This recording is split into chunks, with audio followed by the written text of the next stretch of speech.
You know one thing that makes Nigerian unique? It's our culture and tradition. But sometimes culture can be both beautiful and confusing. Let me tell you a story. There was a young man from the east who fell in love with a lady from the north. They wanted to get married. Simple, simple rights. Love is love. But when the families met, it became a battlefield of culture. The man's family said no marriage without bride price and kola nut ceremony. The lady family said she must marry according to the Sharia law. Now, in the middle of this love story, culture became the villain. Now, there is this twist, yeah? The couple almost gave up. Obviously, by the time you're going through all of this, no, don't do this, our culture this, you would want to give up. But after many talks, both family agreed. They came to a conclusion to, combine the traditions together. It wasn't easy, but it became one of the most beautiful weddings anyone had ever seen. So here's the point. Culture can separate us, but it can also unite us if we are willing to respect and learn from each other. There was even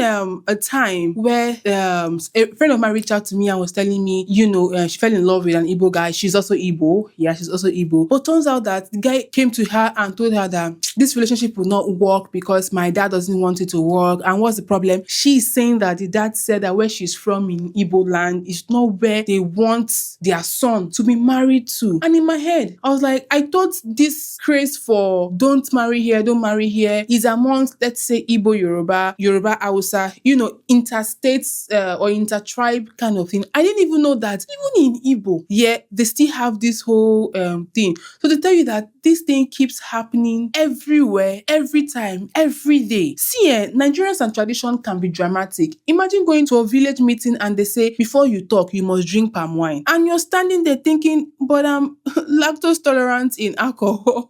Or a Yoruba party where you must spray money until your account balance starts crying. Because if you don't, people will whisper, he's stingy, you no get money. So, but beyond the fun, culture is our identity. It's the way we greet, the food we eat, the names we bear, the festivals we celebrate. It's the reason you can step into a village and immediately feel like you belong. Now, the danger is when we use tradition as a chain instead of a guide, like forcing marriage, silencing women, or rejecting, progress because this is how our fathers did it. It becomes a problem. So let me ask you, what part of Nigerian culture do you love the most? And what part do you think needs to change? Drop your answers in the comments and let us talk. Our culture is not just history, it is our future. If we protect it wisely, it becomes our pride. So if we also misuse it, it becomes our burden. This is Uwaoma Iro and you're watching Uwaoma Iro TV, where real stories meet real talk. Wherever channel you're watching this from, don't forget to subscribe or you follow, comment, share and like. Bye.